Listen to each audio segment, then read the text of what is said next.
The fact that it then grew into something else and became a sort of cultural touchstone, and then the American versions of that obviously was way beyond our imaginings. It was. I mean, listen. I know that you'll have talked about it ad infinitum, but I just thought obviously it's so incredibly funny. I don't think there have been many kind of romantic storylines as well handled and judged as the Tim and Dawn thing. Thank you. It's so beautiful. Yeah, man. I'm very proud of that. Because that was very important to me, that story. Oh God, it's like note perfect, and there's no point. You must have had this. We've all watched so many like rom-coms or whatever, and all of these things where that's.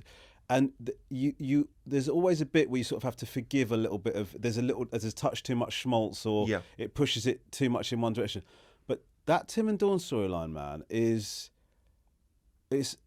unbelievable. Like it just is. But I think that's one of those things where, again, the format of it being that fake documentary. What we realized was you didn't need to do much because these cameras were scrutinizing these people. Yeah.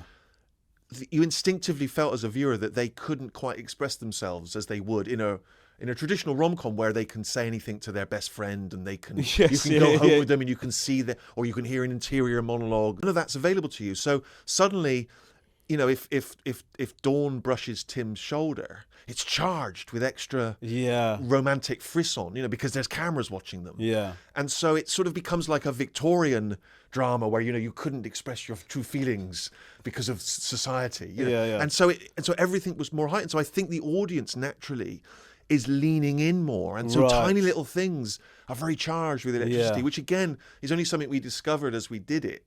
Rather than thinking, you know what, if we do it as a documentary, the rom-com elements, you know what I mean?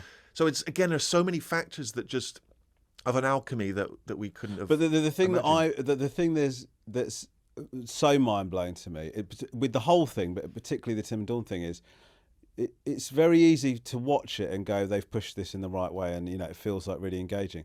When you're inside it, you don't know how much you might be doing too much, right? Without realizing. Like, were there versions of it where you tried it and we've gone too far? Like one thing we did was we tried writing kind of spiky, sparky, sort of back and forth conversation like you'd get in a rom-com. Yeah. And what we discovered was it just felt very written. Right. So what we would then do is we'd often let those actors improvise. We just give them sort of somewhere to chat. And what we found again was that them just chatting like friends just made it feel romantic, because that's what romantic people do. They're not constantly bantering. They're just hanging out and enjoying each other's company. And that, again, because the cameras are on them, it feels a bit sort of more charged than it was.